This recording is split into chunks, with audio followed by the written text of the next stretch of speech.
बिस्मिल्लाहिर्रहमानिर्रहीम। Ladies and gentleman, अस्सलामुअलैकुम वरहमतुल्लाहि वबरकातुहू। नाज़रीन इकराम, वीडियो शुरू करने से कबल आप सबसे गुजारिश है कि अगर आपको हमारा मैसेज पसंद आए तो हमारे इस पैगाम को अपनी कम्युनिटी के दीगर अफराद तक भी शेयर कीजिए और इस कार खैर में हमारा साथ दीजिए। तो आइए बिना टाइम वेस्ट किए अपने आज के इस यूनिक से टॉपिक की जानिब बढ़ते हैं। Ladies and gentlemen, couple of days ago हमारे इंस्टीट्यूट में एक 9th क्लास का स्टूडेंट था जिसने अचानक मुझसे सवाल किया कि सर, क्या प्रॉफिट मोहम्मद अलैहिस्सलाम अल्लाह ताला के आखिरी नबी है? पहले तो मैं उसके चेहरे की तरफ देख के बड़ा शॉक्ड हुआ और कुछ मोमेंट्स की खामोशी के बाद ताज्जुब के साथ, अफसोस के साथ बोला कि क्यों, कोई शक, एनी डाउट? उसके बाद वो कहने लगा कि सर, अगर प्रॉफिट मोहम्मद अलैहिस्सलाम अल्लाह ताला के आखिरी नबी हैं तो हजरत इमाम हुसैन उनके बाद क्यों तशरीफ लेकर आए? अब मैं उसके चेहरे की तरफ देखूं, आई वाज टोटली शॉक्ड कि ये इतनी जवानी की उम्र में वो 9th क्लास में पहुंच चुका है और अगर उसके प्रॉफिट मोहम्मद अलैहिस्सलाम की प्रोफेसी आपके आखिरी नबी होने पर कोई शक व शुबहात है, डाउट्स हैं, तो उसके ईमान पे फिर किस तरह हम कह सकते हैं कि वो कामिल है? इसी तरह वंस देयर अ टाइम कि एक और स्टूडेंट भी, आई थिंक वो मैट्रिक लेवल पे या 9th क्लास में ही था, तो उसने आई थिंक कहा कि last profit is profit Adam. I was totally shocked और मुझे ताज्जुब हुआ, हैरानगी हुई, अफसोस हुआ और उसके बाद फिर उसने शशो पंज के साथ डाउट्स में मुब्तला होकर कहा कि शायद प्रॉफिट मोहम्मद अलैहिस्सलाम। मेरी हैरत की इंतहा न थी। आई वाज टोटली अपसेट कि ये क्या हो रहा है। और फिर मैंने कपल ऑफ केसेस और ऐसे देखे अपने इर्द गिर्द, अपने यंगस्टर्स में, अपने यूथ में, कि जो रिलीजियस एतबार से जिनके बिलीफ सिस्टम बिल्कुल वीक हो चुके हैं।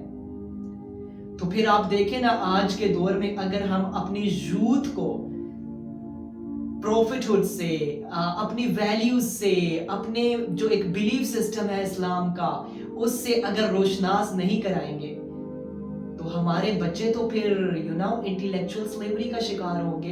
वो तो बिलीफ सिस्टम ही अपना खो बैठेंगे, वो इल्हाद का शिकार हो जाएंगे। आज आप देखें ना कि किस तरह, आपको मालूम है कि पूरी दुनिया में जिस तरह एथियज्म ने पंजे गाड़े हैं और सबसे बढ़कर जो कादियानियत का फितना अपने अरूज पे जा रहा है, जो हमारे बच्चों के बिलीफ सिस्टम को तबाह कर रहे हैं, जो हमारे यूथ के बिलीफ सिस्टम को तबाह कर रहे हैं, तो देखें अगर हम एज अ पेरेंट अपने बच्चों के साथ काम नहीं करते तो फिर सॉरी टू से कि हम एक बहुत बुरी नस्ल इस दुनिया पे छोड़ के जाएंगे। अगर हम अपने बच्चों के एथिकली और बिलीफ सिस्टम वाइज उनकी तरबियत नहीं करते तो हम इस नस्ल के साथ बहुत ज्यादती कर रहे हैं। आज आप देखें ना, जो चैलेंजेस, जिन क्राइसिस से हमारी मॉडर्न यूथ गुजर रही है, उसमें यही है ना कि हम जिस सूटेड बूटेड को देखते हैं हम उससे ही अपना रोल मॉडल बना लेते हैं। ये पेरेंट्स की रिस्पॉन्सिबिलिटी थी कि वो प्रॉफिट मोहम्मद अलैहिस्सलाम को एज अ रोल मॉडल अपने बच्चों के सामने पेश करते ना। आज आप देखें, आपने हॉलीवुड के, बॉलीवुड के सेलिब्रिटीज, जो एक्टर्स हैं, जो खुद डिप्रेस्ड लोग हैं, जो नाकाम तरीन लोग हैं, आपने उनको रोल मॉडल बनाकर आइडियलाइज करके अपने बच्चों के सामने पेश किया। फिर हमारे बच्चे उन्हें रोल मॉडल बनाकर डिप्रेशन का ही शिकार होना है ना हमारे बच्चों ने। वो 70 किस्म के मेंटल कॉम्प्लेक्सेस को लेकर पैदा होंगे ना।